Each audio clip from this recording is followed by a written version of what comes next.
आज आपण आषाढ एकादशीच्या उपवासासाठी चविष्ट मिठाई बनवणार आहे। तुम्हीही बघितल्यावर लगेचच केल्याशिवाय राहणार नाही। विठुरायाला ही मिठाई नैवेद्यासाठी नक्की तयार करून बघा। खूप झटपट 10 मिनिटातच तयार होते। घरच्या साहित्यामध्ये तयार होते। कुठल्याही मार्केटमधून सामान आणण्याची गरज नाही। नमस्कार, मी ज्योती, ज्योतिष किचन मध्ये सर्वांचं खूप खूप स्वागत आहे। चला तर साहित्य बघूया। आपण इथे अर्धी वाटी काजू घेतले आहे,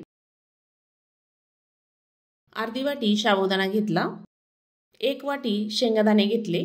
आपण इथे सर्व साहित्य बघितलं। गॅसवर मी इथे पॅन गरम करायला ठेवला, त्यामध्ये साबुदाणा टाकायचा। साबुदाणा आपल्याला छान भाजून घ्यायचा आहे। कमी गॅसवर छान भाजायचा। छान भाजल्यावर तो मिठाईमध्ये कच्चा लागणार नाही, म्हणून छान भाजून घ्यायचा, असा खमंग भाजायचा। एका प्लेटमध्ये काढून घेऊया। त्यानंतर लगेचच शेंगदाणे टाकायचे। शेंगदाणेही आपल्याला छान भाजून घ्यायचे आहे। कमी गॅसवरच भाजायचे। भाजल्यानंतर प्लेटमध्ये काढून घ्यायचे। काजू टाकूया। काजू ही आपल्याला छान असे गरम करून घ्यायचे, कलर न बदलता। 1 मिनिटभर छान भाजले, काढून घ्यायचे। गॅसवर आता कढई ठेवली आहे, त्यामध्ये आपण 2 वाट्या दूध टाकणार आहे आणि 1 वाटी साखर टाकायची। साखर छान वितळेपर्यंत मिक्स करून घ्यायची। दुधाला छान उकळी आणायची आहे। दुधाला छान उकळी येईपर्यंत साबुदाणा, काजू आणि शेंगदाणे छान थंडे झाले आहे। एका मिक्सरच्या भांड्यामध्ये टाकून घ्यायचे आहे। मी इथे छोटं भांडं वापरलं, त्यामध्ये छान बारीक होतं।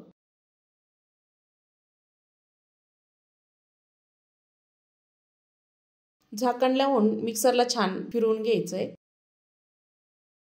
ह्या पद्धतीने छान असं बारीक करायचं आहे।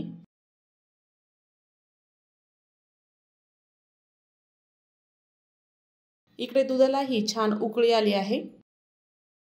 गॅस आता बंद करायचा। दुसऱ्या गॅसवर इथे पॅन ठेवला, त्यामध्ये 2 चमचे साजूक तूप टाकायचं आहे। बारीक केलेलं पावडर आपल्याला त्यामध्ये टाकून घ्यायची। तुपामध्ये छान अशी भाजून घ्यायची आहे, छान अशी तेल सुटेपर्यंत। जो कच्चापणा राहिला असेल तो निघून जातो। मस्त अशी टेस्ट येते, चव येते।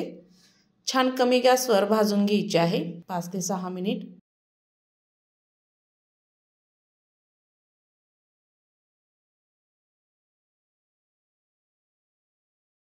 पाच ते 6 मिनिटांनंतर छान असं भाजलं गेलं आहे। कलर बघू शकता। गरम केलेलं दूध टाकून घ्यायचं आहे आणि छान मिक्स करून घ्यायचं, एकजीव करून घ्यायचे। सर्व गिठुळ्या फोडत छान मिक्स करायचं आहे। गॅस आपल्याला कमीच ठेवायचा आहे। कमी गॅसवर छान होऊ द्यायचं आहे। घट्ट होईपर्यंत छान असं मिक्स करून घ्यायचं। 2 मिनिटात बघू शकता पॅनला तूप सोडायला सुरुवात झाली आहे। मिठाईचं मिश्रण छान असं तयार झालं आहे। एका प्लेटमध्ये आपण तूप लावून घेणार आहे सर्व बाजूने। तयार केलेलं मिश्रण प्लेटमध्ये टाकून घेऊया आणि चमच्याने पसरून घ्यायचं आहे, असं थापून घ्यायचं आहे। ही मिठाई करायला अजिबात वेळ लागत नाही, खूप झटपट तयार होते। चमच्याने पसरून घेतल्यानंतर वाटीने आपण छान असं एकसारखं पसरून घेणार आहे। मी इथे एकसारखं छान पसरून घेतलं आहे। त्यामध्ये बारीक केलेले पिस्ते टाकून घ्यायचे आणि वाटीने सर्व पिस्ते त्यामध्ये एकसारखे असे दाबून घ्यायचे आहे।